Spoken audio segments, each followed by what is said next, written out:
Hello there and welcome to section 3 of this course, where after the foundational parts of section 1 and section 2, now we are diving into the actual urban analytics part.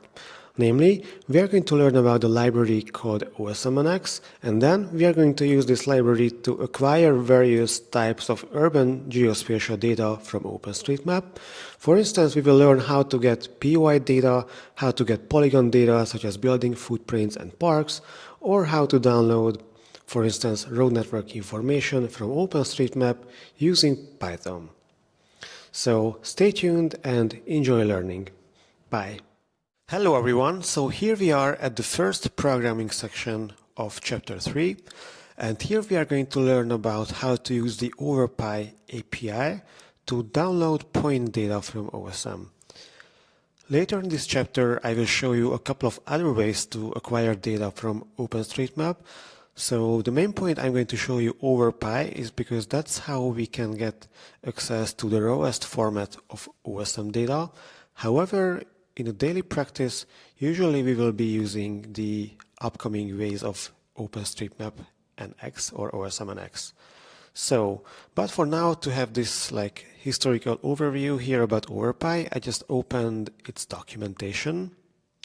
So here you will find everything that we need to know about it, how to install that, which versions are supported, and a couple of examples which I'm going to show you in action as well.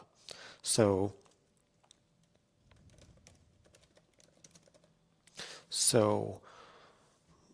let's get back to the terminal here and let's start coding. So I will first import the packages we are going to use here. There will be no surprise here. First I import Overpy, and also let's see which version of Overpy I'm currently running. See, it's 0.7. I will also need some geometry stuff from Shapely. In particular, because we are going to collect point data, I will import the point class, and we will also very likely to be using geopandas. So now we have the necessary imports. Now let's have a first look at the API. And again, as usual, you will get a cleaned up version of this notebook as well. So how do we access the API? First, we will need to define a couple of parameters.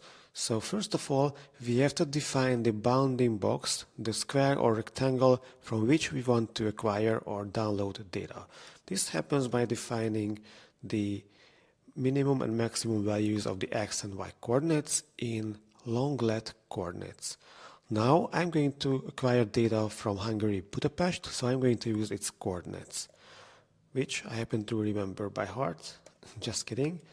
I looked it up previously, so it's in my notes. Min x should be 19.04, max y should be 74.51, max x should be 19.06.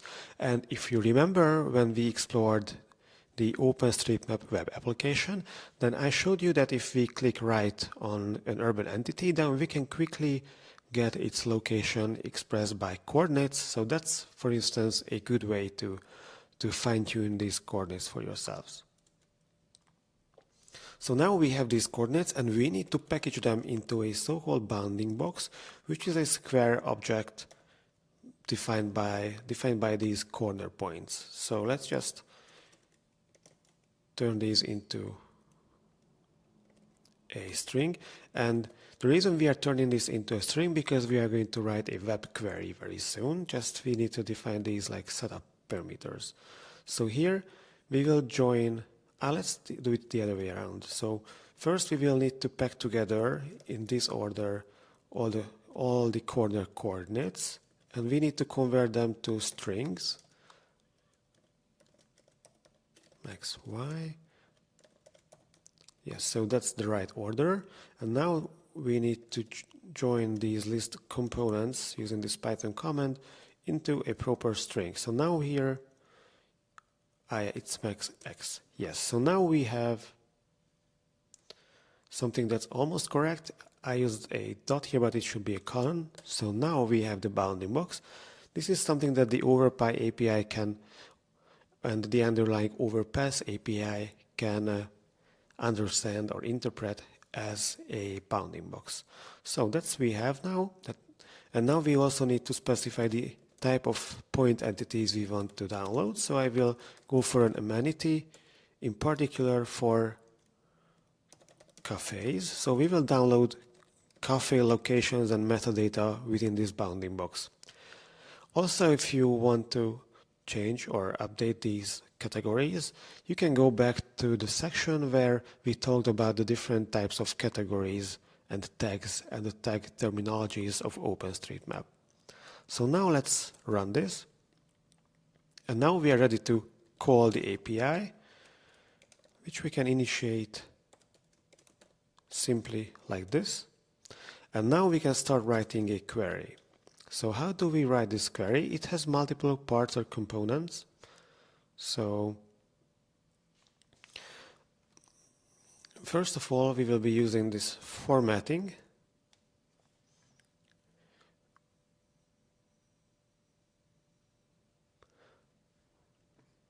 And now we start filling this up. First, we define that we want to have only nodes on the output, and we can specify the node types. Just tricky syntax here. So we can specify the node types once again. Yes, using these curly brackets in a way that the amenity category variable should be equal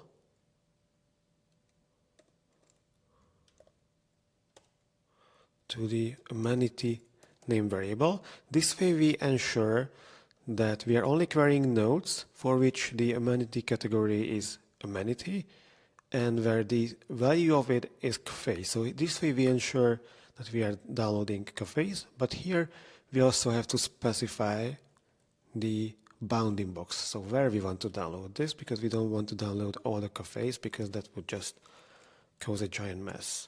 So now I think that the query is ready to run. Yes.